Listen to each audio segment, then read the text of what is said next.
Ang banyuhay ay isang proseso na sumasalamin ng pagbabago sa aksyon o pananaw. Halimbawa ay kung nagpapalit ng pinuno ang pamahalaan o kaya ay binabago ang makalumang paniniwala o ideolohiya. Sa isang bansang tulad ng Pilipinas, kung saan madalas na iniisip na walang pagbabago sa kalakaran sa politika, layunin ng banyuhay na magbukas ng diskurso sa mga pinakamaiinit na isyong pambansa. Ang programang ito ay nakatuon sa pagbibigay ng mga sariwa at makabuluhang pananaw na maaaring magbunsod ng pagbabago sa ating kamalayang sosyo-politikal. Magandang araw sa lahat ng mga nakatunin ngayon dito sa DZUP. Welcome to the Banyuhay Podcast Series. I am your host, Dennis Kilala from the Department of Political Science, and welcome to the pilot episode of Banyuhay. Ang podcast na ito ay inisyatibo ng UP Center for Integrative and Development Studies, ang research think tank ng University of the Philippines. Ngayong araw ay pag-uusapan natin ang isa sa pinakamahalagang issue sa eleksyon, ang pambansang ekonomiya. Ang mga isyong pang-ekonomiya ay madalas na sentro ng usapan tuwing halalan.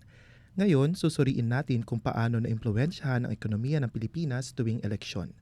Titingnan natin ang mga alalahanin ng botante hanggang sa gastos sa kampanya. Para talakayin ang mga ito, makakasama natin ang ginagalang na propesor na si Assistant Professor Shelo Magno ng UP School of Economics. Siya din ay may mahalagang internasyonal na tungkulin bilang Civil Society Co-Chair ng Global Steering Committee ng Open Government Partnership. Si Professor Magno ay dating Undersecretary sa Department of Finance, kung saan nakatuon siya sa fiscal policy at mga reforma. Siya ay may PhD mula sa Northeastern University bilang Fulbright Scholar at dati din siyang UP Student Council Chairperson. Kinikilala siya sa kanyang malawak na kaalaman at advokasya sa larangan ng pampublikong pananalapi, batas at ekonomiya, transparency at pagpapaunlad. Pinagpapatuloy niya ang kanyang mga advokasya sa akademya at pampublikong diskurso. Welcome po sa Banyuhay, Dr. Shelo. Maraming salamat, Prof. Denny, sa imbitasyon para maging bahagi ng podcast na to. No?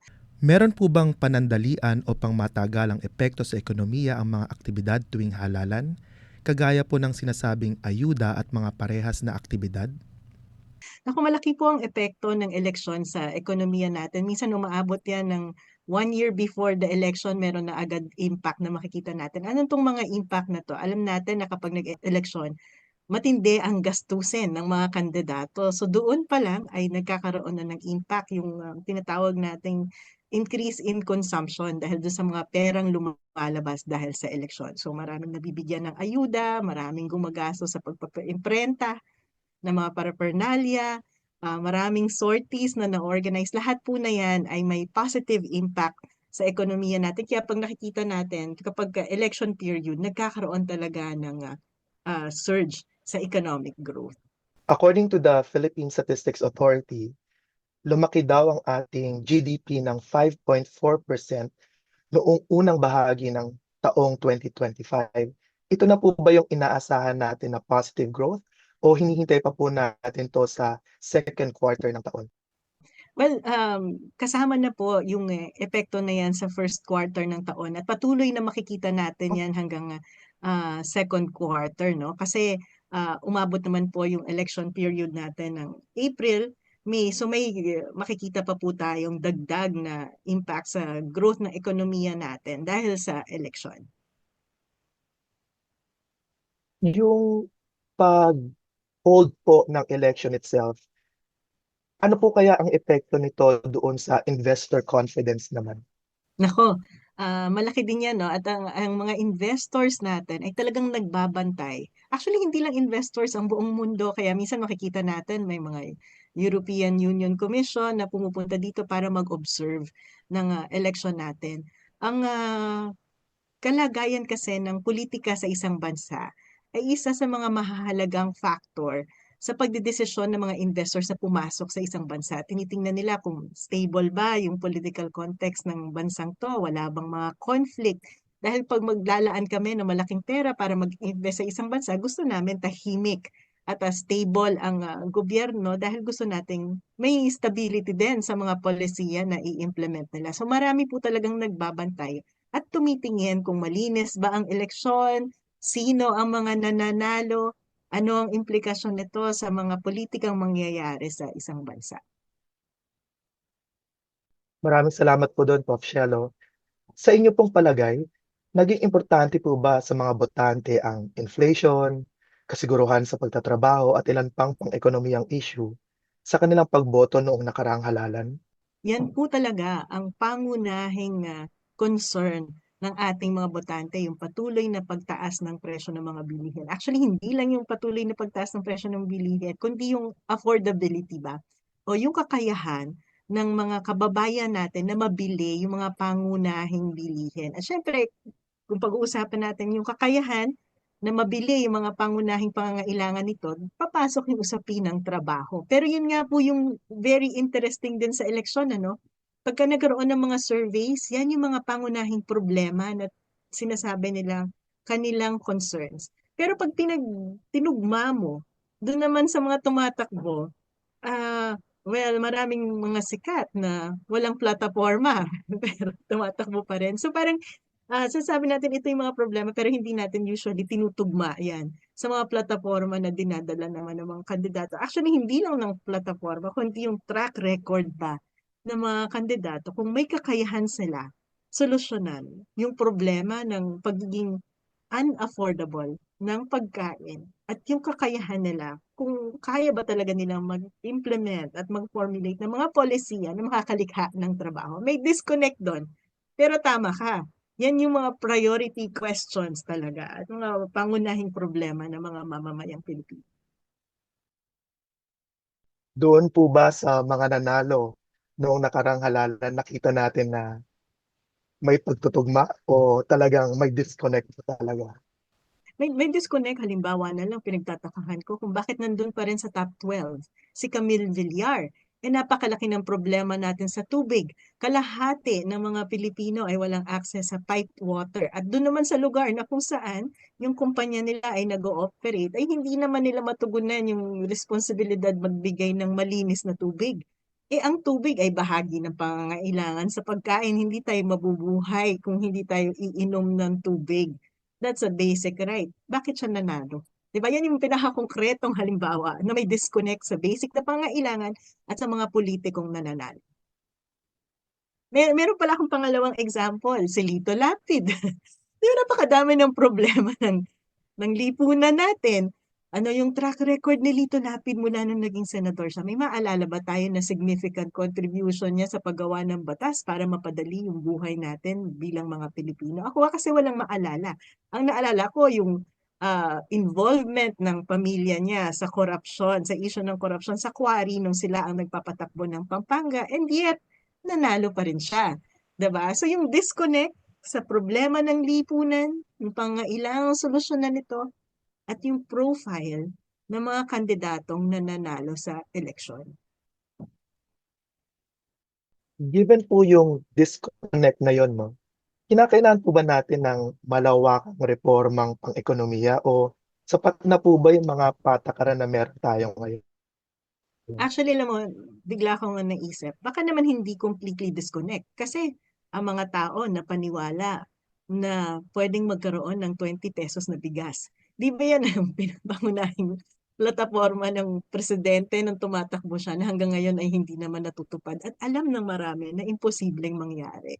So, siguro ang disconnect doon ay yung further thinking kung realistic ba itong mga pinapangako sa atin ng mga politiko. Kasi may isa pa palang politiko na nanalo, na nangako naman ng libreng kuryente ko ang bill mo ay 2,000 pesos and below, 'di ba? Si Marcoleta. Yan ang pinangako niya kasi hindi ako naniniwala na iglesia vote lang ang nagpanalo sa kanya. Marami na naman sigurong nabudol na magiging libre ang kuryente ko ang bill mo ay 2,000 pesos. Pero hindi natin tinatanong, feasible ba talaga yan? 'Di ba? Pero tama yung tanong mo eh. Ganun ba ka-complex ang problema ng Pilipinas? Does it require complex solution? Sa totoo lang po, napaka-basic ng problema ng Pilipinas. Batayang access sa edukasyon, batayang access sa kalusugan, batayang access sa tubig, malinis na kapaligiran, pagproteksyon sa ating environment, paglikha ng trabaho. Pero for some reason, meron talagang disconnect or hindi malinaw na pag-aaral sa kung ano ba yung mga agenda ng mga tumatakbo. Ano yung mga kailangan nating solusyon sa mga pangunahing problema ng lipunan natin. Eh may tumakbo nga, 'di ba si Willie Revillame, sabi niya, tumatakbo ako. Pero wala akong agenda or wala akong plataforma. Saka ako na-figure out yan, mananalo, papanalunin niyo muna ako. That fact alone is a malaking insulto sa taong bayan. Kasi parang isinasangtabi mo kung ano ba yung mga problema nito. Isinasangtabi mo, hindi mo man lang pinag-effortan pag-isipan kung ano ba yung mga solusyon na ilalatag mo. At pangatlo, nag-apply ka sa trabaho na hindi mo alam kung ano yung scope of work. So buti na lang hindi nanalo.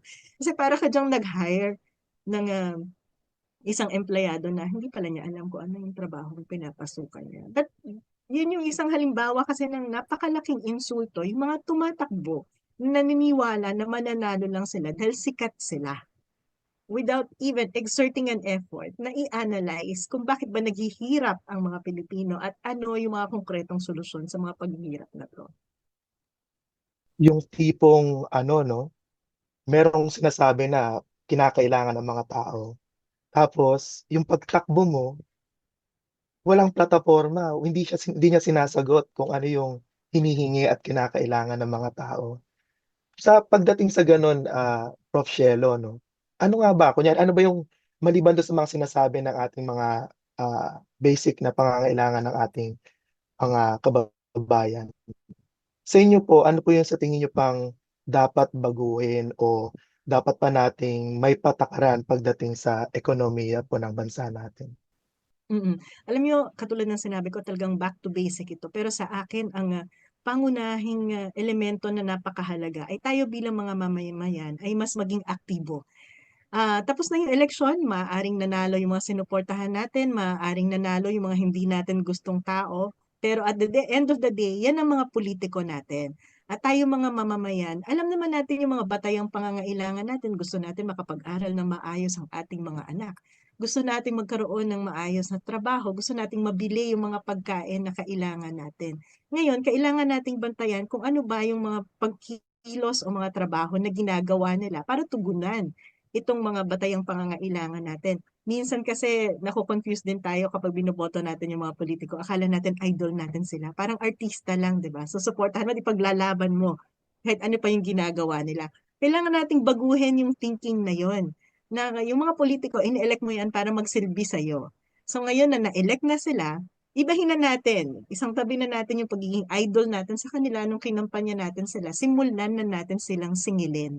At gusto ko nga laging binabanggit, yung pagsingil na to ay hindi lamang doon sa mga senador, mas matinding pagsingil sa mga local officials kasi napakalaki din ng responsibilidad nila sa pagtugon sa mga basic na pangangailangan natin. At saka sa local government kasi mas malapit sa atin yan. Hindi mo na kailangan pumunta sa GSIS building at saka sa Kongreso para hanapin sila. Supposedly, ang mayor mo, ang mga konsehal mo, ang mga barangay officials mo ay mga kapitbahay mo. So dapat napakadali at napakadaling impluwensyahan kung ano ba yung mga polisiya na tutugon at tutugma sa pangangailangan mo. At dapat singilin mo sila kung nagagawa nila yan. Hindi lang dahil mamamayan ka, kung hindi sa akin, ayan o, nilalagay ko palagi yan. Nagabayad ka ng tax, ikaw yung nagpapasweldo sa kanila. So sa bawat tax na binabayaran mo, siguraduhin mo na may nakukuha kang maayos at kapalit na serbisyo mula sa taong bayan. So for me, it's really not about redesigning the economy. It's going back to the basic, yung mga batayang pangangailangan natin at ang pagsigurado na yung mga opisyal ng gobyerno natin ay tumutugon dito sa mga batayang pangangailangan natin.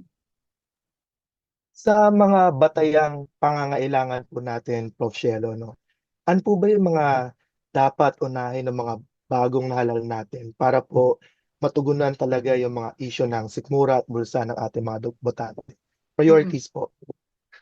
Oo, alam mo, pag sinabi natin ekonomiya, bahagi tayo ng ekonomiya yung tinatawag na human capital.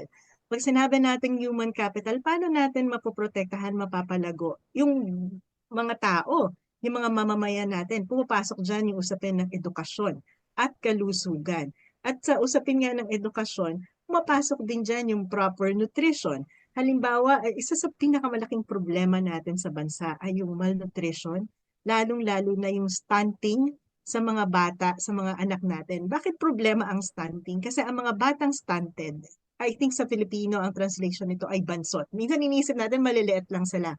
Pero scientifically, sa pag-aaral ng mga scientists natin, kapag ang anak natin ay stunted, ibig sabihin may learning challenges na sila.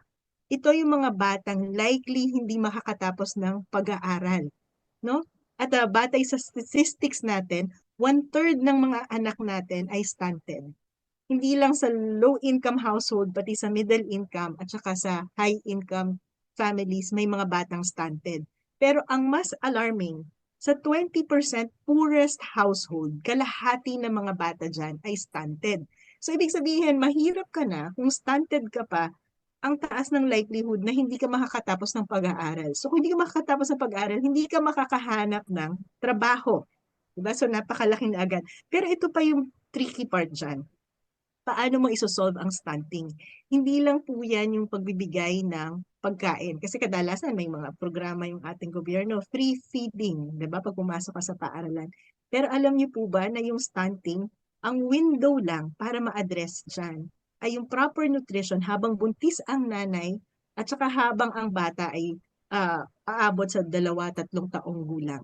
Kapag lumagpas ka na sa 3 taong gulang at hindi mo na-address yung kakulangan sa nutrition, yung negative effect ng stunting for life na yun.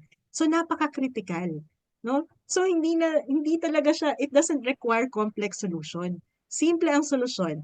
Mga barangay captain, anong una yung dapat gawin? Mag-mapping kayo. Hanapin niyo yung mga buntis sa inyong barangay.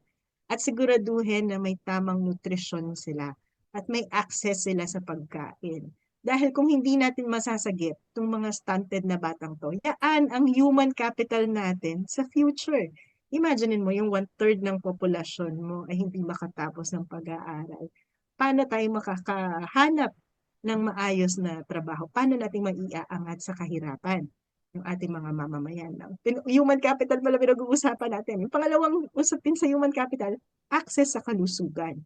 Ito na nga yung lagi kong inaaway yung gobyerno, no? Sa usapin ng PhilHealth, meron tayong National Insurance Program, pero hindi naman ito talagang kapaki-pakinabang sa taong bayan na tayo ay kapag nagkasakit, mababankrupt ka talaga.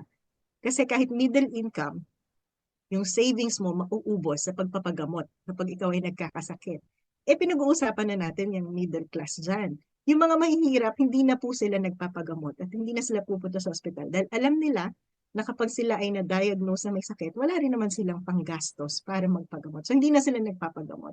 Yan po ay maraming solusyon din na maaaring gawin na pagpapalakas dito sa ating health insurance program, yung pagsisigurado na ang government ay naglalaan ng subsidiya para maisaayos ang access to health ng ating mga kababayan. So, hindi mo kailangan ng PhD para solusyonan yung mga problemang to. Ang kailangan mo ay tunay na commitment at sinseridad na unawain kung ano nga ba yung mga root causes ng problemang to. Dahil kapag naunawaan mo siya, makikita mo yung solusyon. At yung isa sa mga importanteng solusyon yan, dapat kasama palagi yung tao sa pagpo-formulate ng solusyon. Bakit? Kasi yung mga tao yung nakakaalam ng problema at yung mga tao din ang magsisigurado na ginagawa mo yung trabaho mo. Doon yung pumapasok yung konsepto ng accountability. Kaya yung panawagan, hindi lamang proper policy na i-implement ng ating mga gobyerno, mga opisyal, kundi tayo mga mamamayan ay makibahagi dito sa decision-making process at pag-demand ng accountability para siguraduhin na yung mga tax na binabayad natin ay maayos na ginagastos ng mga nasa gobyerno natin para ma-provide yung serbisyo na kailangan natin at hindi na pupunta sa korupsyon. Salamat po doon, Prof. Shelo. Sa mga nanalo po ba, may nakikita kayong champions, no, para doon sa pangangailangan natin sa kalusugan? Tinitingnan ko nga parang wala pa akong nakikita. Pero ang sa akin ay mas mahalaga yung aktibong partisipasyon ng mga mamamayan sa paglalatag kung ano ba yung mga demands natin para i-improve ang health sector, ang education sector. Kasi hindi natin dapat iniaasa sa mga champion sa gobyerno.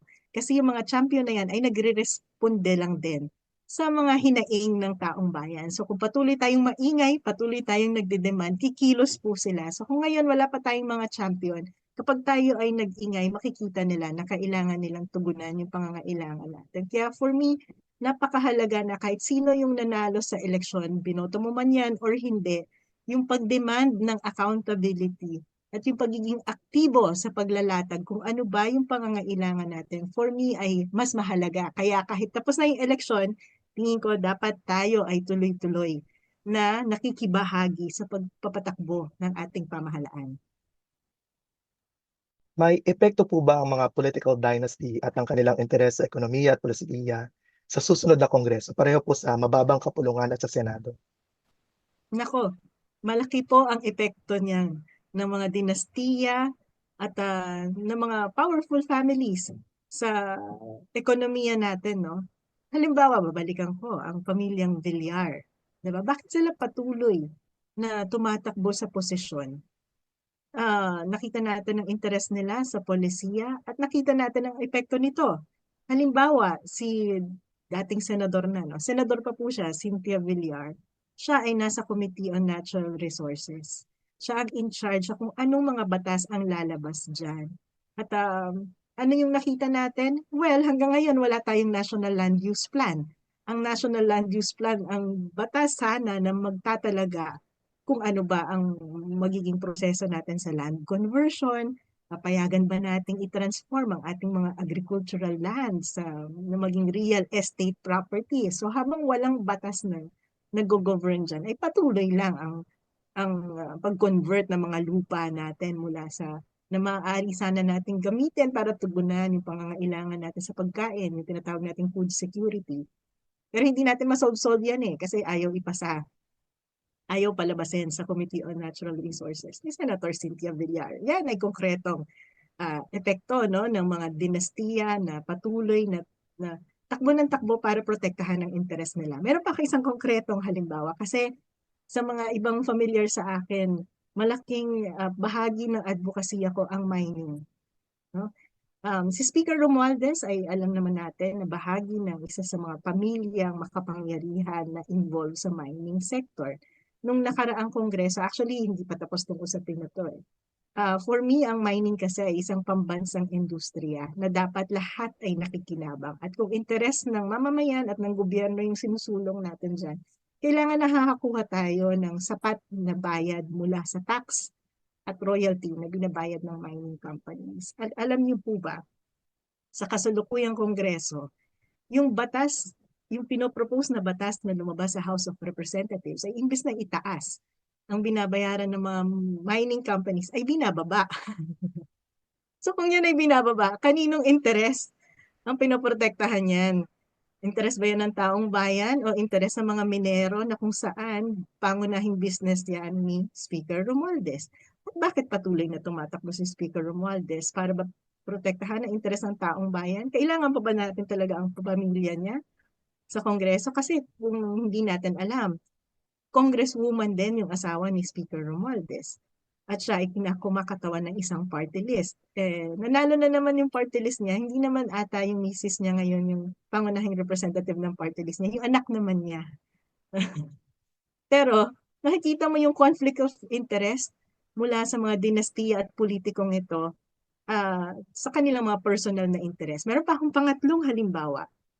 Isa sa mga pangunahing polisiya na dapat sinusulong natin para nababawasan ng korupsyon ay yung pag-disclose ng beneficial ownership. Ano yung ibig sabihin ng beneficial ownership? Sino ang mga tunay na nagmamay-ari ng mga kumpanya? Kasi kung maalala mo noong panahon ni Pangulong Duterte, hindi ba lumabas na balita na si Secretary, sino nga yun, Solgen natin, noong panahon ni Secretary Pangulong Duterte, yung pamilya niya ang isa sa mga pangunahing contractor ng security services, security agencies, di ba? Yan ay conflict of interest kasi nasa gobyerno ka, tas ikaw din yung contractor ng gobyerno. Kaya importante yung disclosure ng beneficial owners para malaman natin kung may conflict of interest ba sa mga taong nasa gobyerno at saka yung mga kinukontrata nito. Ito, mas madaling halimbawa nung secretary ng Department of Tourism, si Teo, yung sister ng mga Tulfo, hindi ba ang pangunahing kinontrata nila ay yung kumpanya ng mga kapatid niya? Yan ay malinaw na korupsyon at conflict of interest. So isa sa mga pangunahin at importanteng batas na isinusulong ay yung pagre-require sa mga kumpanya to disclose their beneficial owner. Standard na batas na yan sa ibang bansa, sa Europa, dahil nakikita nga nakakatulong ito sa pag-address ng korupsyon, no? Kaya imposibleng hindi yan alam ng mga politiko natin. Pero bakit wala tayong batas tungkol dyan? Bakit hindi gumagalaw at hindi umuusad? Dahil yan ay salungat sa interest nila. No? So yan yung mga dangers ng patuloy na pagkakaroon ng mga dinastiya at ng mga politiko na may conflict of interest. At kung hindi natin babantayan, babalik ako dun sa pagbabantay ng taong bayan. Kasi unfortunately, yan na yung mga politiko natin ngayon. At sila ang mag-formulate ng batas, sila ang magde-decide on our behalf. But what we have to make sure ay interest natin yung puno-protektahan nila. At hindi nila malalaman yun kung tayo ay mananahimik lang. So kailangan natin magpatuloy na, mag-ingay, magbantay, at i-point out, no, kung yung mga aktibidades nila ay pumapabor sa kanila at hindi sa taong bayan. Yung panawagan ng isang anti-political dynasty law ay hindi lang political yung implication. Klarong-klaro na may economic implication siya. Dr. Magno, meron ho ba kayong mensahe sa ating mga tagapakinig? Yun po. Alam ko marami sa ating mga Pilipino ang naging very active ngayong eleksyon. Kinampanya natin yung mga gusto nating kandidato, tinutulan natin yung mga kandidatong tingin natin ay walang kwenta. Tapos ng eleksyon, itatabi na natin yung pag-idolize natin sa kanila, pero ipagpapatuloy natin yung pagiging aktibo para ipaalam kung ano ba yung mga polisiya na nakikita nating tama at dapat na isulong. Dahil ito lang yung pamamaraan para masigurado natin na sila ay magiging accountable sa atin. Hindi naman na tayo maaaring mamili ng kandidato, no? Every 3 years lang yan. Sa mga senador, so kailangan natin silang pagtiisan sa mga susunod na taon. At yung sa presidente naman, nakita natin, 6 na taon natin kailangan pagtiisin yan. Pero hindi po tayo kailangan mawalan ng pag-asa. Yun nga lang po, sabi ko, minsan ang hirap maging Pilipino kasi ang baba na ng sweldo mo, kailangan mo mag-overtime, minsan 2 yung trabaho mo. Tapos kailangan mo pang mag-effort afternoon, nabantayan yung mga politiko mo. Yan po yung malungkot na kwento natin, but unfortunately, kailangan natin gawin. Kasi kapag hindi natin yun gagawin, patuloy din nila tayong pipigain sa tax na kinukuha sa atin mula sa pagtatrabaho natin. Pero kung hindi nila yung gagastusin ng maayos, lalaki naman ang lalaki ang utang ng gobyerno. Sino ba ang magbabayad ng utang ng gobyerno? Tayo din. So sa atin at tayo din ang patuloy na pipigain yan. Kaya wala po tayong choice. Alam ko, yun nga, nakakapagod maging Pilipino, pero kailangan hindi tayo mawala ng pag-asa at kailangan siguraduhin na yung perang binabayad natin sa gobyerno ay bumabalik sa atin sa forma ng maayos na serbisyo. Kaya lagi kong paalala sa mga kababayan natin, tax ng ina mo, bantayan mo. Maraming salamat, Prof. Shelo. Maraming salamat, Prof. Dennis, at sana ay naging malaman yung discussion natin ngayon at sana ay huwag kalilimutan ng ating mga kababayan yung mga paalala natin. Tayo naman bilang mga profesor ng Universidad ng Pilipinas ay laging narito kasama nila sa pagtutuguyod at pagtutulak ng mga polisiya na magiging kapaki-pakinabang para sa taong bayan. Kasama rin nila tayo sa pagrarally at sa pagko-call out ng mga maling gawain ng mga politiko. Kaya bilang mga mamamayang Pilipino, sama-sama po tayo na isulong ang gobyerno na kapaki-pakinabang para sa mga taong bayan. Maraming salamat po Dr. Magno para sa inyong mga pananaw sa ating pambansang ekonomiya tuwing at pagkatapos ng eleksyon. Sana po ay makatulong ang mga pananaw na ito sa pag-iisip at pagpili natin para sa halalan sa 2028. Dito na po nagtatapos ang ating episode. Ako po si Dennis Kilala. Maaari lamang bisitahin ang website ng CIDS sa cids.up.edu.ph o ang aming official Facebook page sa facebook.com/UPCIDS. Maraming salamat at magandang araw po.